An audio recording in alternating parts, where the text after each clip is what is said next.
Allow me to reintroduce myself.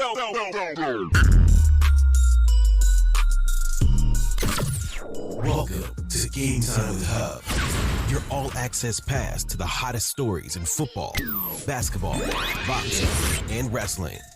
Whether it's game-winning touchdowns, buzzer beaters, knockout punches, or jaw-dropping suplexes, we've got it all covered.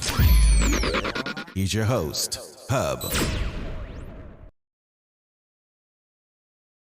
What's going on, y'all? Welcome back to Game Time with Hubb. We just wrapped up Wild Card Weekend and we went 4-2, which brings the overall total to 186, 91-1. We're still rolling.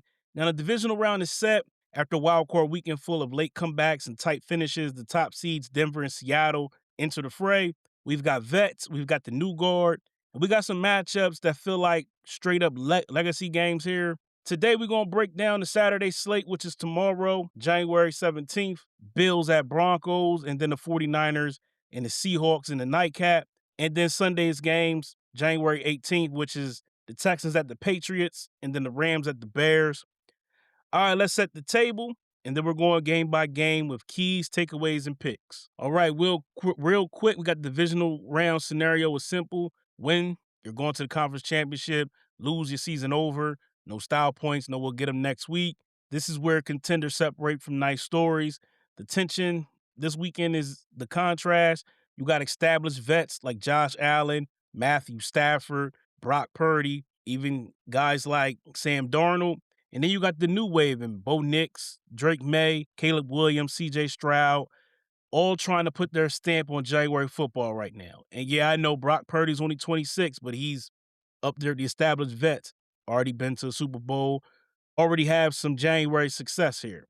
And let's not sleep on the context. Denver and Seattle are both number one seeds at 14-3, rested at home and sitting and getting every opponent's best shot. All right, now let's kick this off with our Saturday games. All right, we're kicking this thing off at Empire Field at Mile High. We got the 6 seed Buffalo Bills taking on number 1 seed Denver Broncos.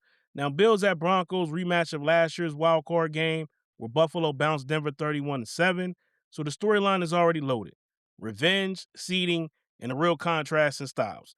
Now for Buffalo, they're trying to reach their second straight AFC Championship game and the third of Josh Allen's career, but they're not walking in clean. The Bills are dealing with multiple wide receiver injuries, Tyrell Shavers, Gabe Davis, Joshua Palmer. Allen himself is banged up, right foot, left knee, right finger, but he's a full participant at Wednesdays and Thursdays practice this week, so he's trending up to play, and you know he's going to be out there.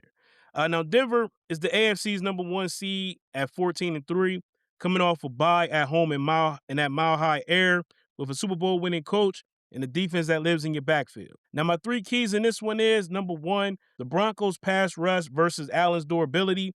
Denver finished with 68 sacks in the regular season, tied for the 5th most since 1963.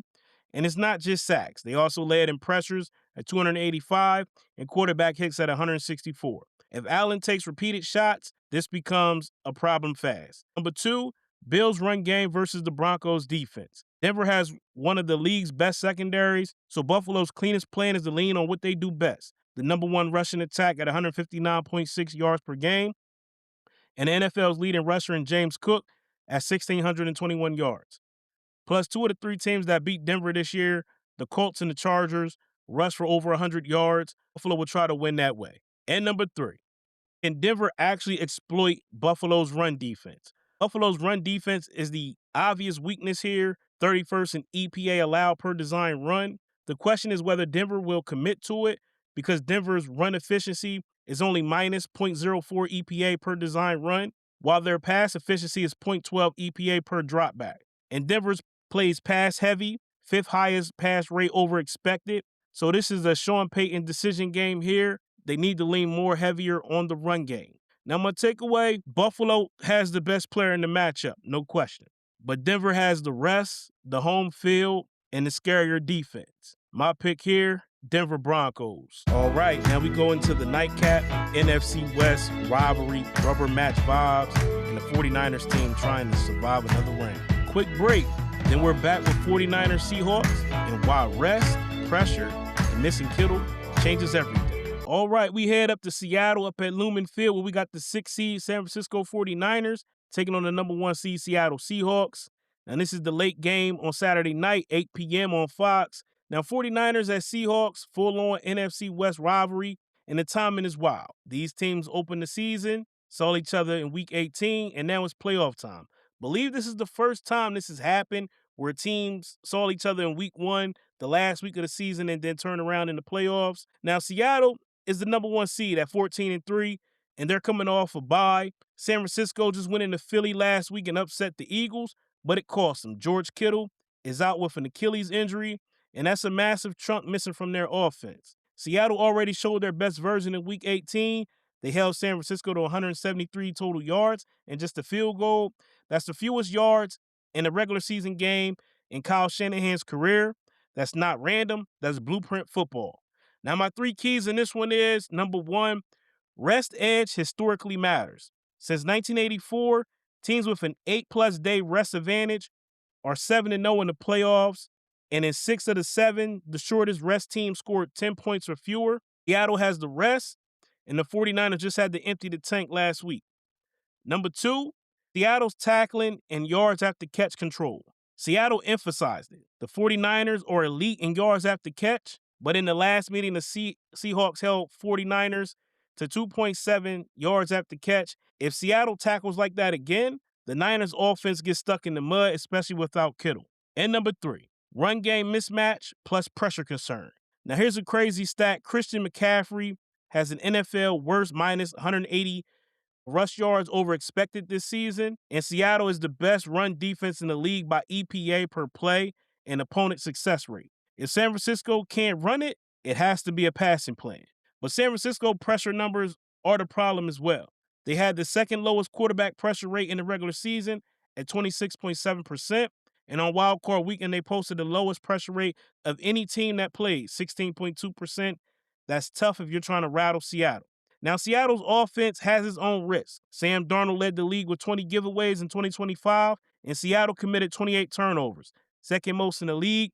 So, yes, chaos is always on the table.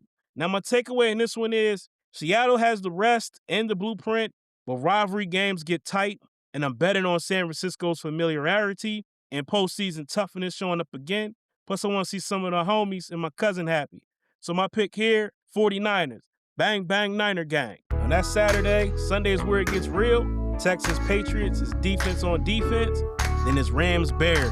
It's Arctic football. All right, we kick off our Sunday slate. We head up to Gillette Stadium up in Foxborough.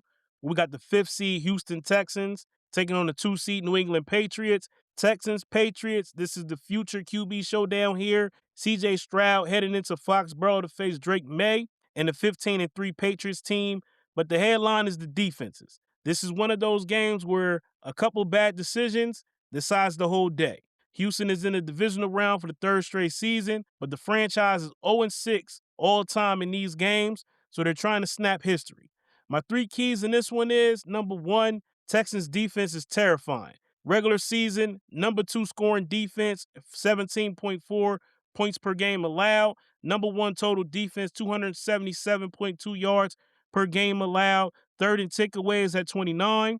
Last week, they overwhelmed the Steelers, 4 sacks, 2 defensive touchdowns, and only 175 yards allowed. That's a unit that can win this game by itself. Number 2, Patriots vertical offense versus Texans limiting air yards. New England Patriots pushes it 8.6 air yards per attempt, 3rd highest in the NFL. Houston takes that away, only 4.8 air yards per attempt allowed, lowest in the league. So the question is, it may still hit the downfield stuff if Houston keeps everything tight and makes him hold it. May has leaned heavily on Stephon Diggs, and he's completing 81.3% when targeting Diggs this season, including the playoffs. That connection matters a lot here. And number 3, concussion protocol, watch here. Gonzalez and Nico Collins, key availability. Patriots cornerback Christian Gonzalez and Texans wide receiver Nico Collins are in concussion protocol. Gonzalez practiced Wednesday and also Thursday. Collins didn't, which tells you the direction. Gonzalez was locked down last week, 0 catches allowed on 5 targets across 26 coverage snaps. If he can't go, it changes the Patriots' coverage ceiling. If Collins can't go, it's a big hit to Houston's passing game. Also, Houston has a clear trend dating back to 2024, including the playoffs. They've won 16 straight when scoring 20-plus points, and this season, they're 12-0 in those games. They've scored 20-plus in every game since Week 12. My takeaway in this one is, I think New England's offense is steadier at home, and Houston's offense has bigger problems, especially with Collins' situation. New England's defense has to win this game for them, so I'm looking at this defense and saying, this is the game you make a statement. You did pretty good last week, but this is the game you have to bring it home. My pick here, Patriots. All right, last one, Rams at Bears. It's cold, it's physical, and somebody's comfort zone is getting tested. All right, one more quick break, and then we're back for Rams-Bears at Soldier Field Sunday night in the deep freeze. We end this divisional round off up in Soldier Field, Chicago, 6:30 p.m. Sunday night, NBC. We got the 5th seed, LA Rams, taking on the 2 seed, Chicago Bears. Rams at Bears, Matthew Stafford versus Caleb Williams, vet versus prodigy, and the weather might be the loudest person in the building. The forecast is calling for single digits at kickoff and the wind chill below 0. Rams are preparing in LA where it's been 80 degrees. Stafford has never played a game where the kickoff temperature was below 20 degrees, so it's about to get real for him. My 3 keys in this one is, number 1, can Chicago run it when they have to? The Bears admit the run game dipped Week 18, season low, 65 rushing yards. Wild card game last week, 93 rushing yards, 4th lowest. In this weather, you want to lean on the run. So Chicago has to find efficient runs and a couple explosive plays. Number 2, Rams goal line run defense forces Caleb to win it.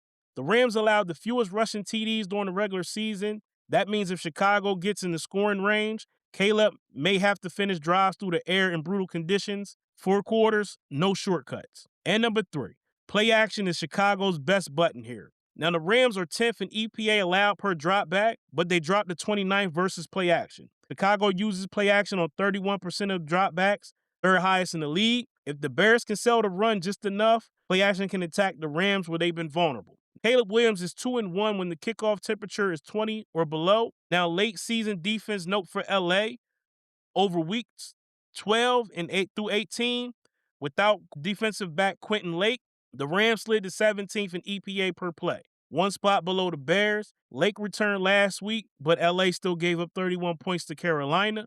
Now, my takeaway in this one is, I respect the Bears' momentum and the weather angle, but I trust Stafford and the Rams' offense more to be consistent. And I don't want to bet on another late comeback script from Chicago, even though them things have been funny and nice, and I love it, and it's exciting waiting on the 4th quarter for the Bears to wake up. But if they can't play 4 quarters of football, I'm leaning towards the Rams. So my pick here, Rams. Now that's the episode. Recap of my picks. I got Broncos over Bills, 49ers over Seahawks, Patriots over Texans, Rams over Bears. Now drop your picks and your scores in the comments. Who you got and why? Follow the brand on YouTube, TikTok, Instagram, and Facebook at Game Time with Hubb. Like, subscribe, follow, share it out, and we'll be back for the conference championship breakdown. So until next time, you already know what time it is. It's game time, and we out. Thanks for checking out this episode of Game Time with Hubb. Make sure you like and subscribe on your favorite podcast platform so that you never miss Game Time action. See you next time.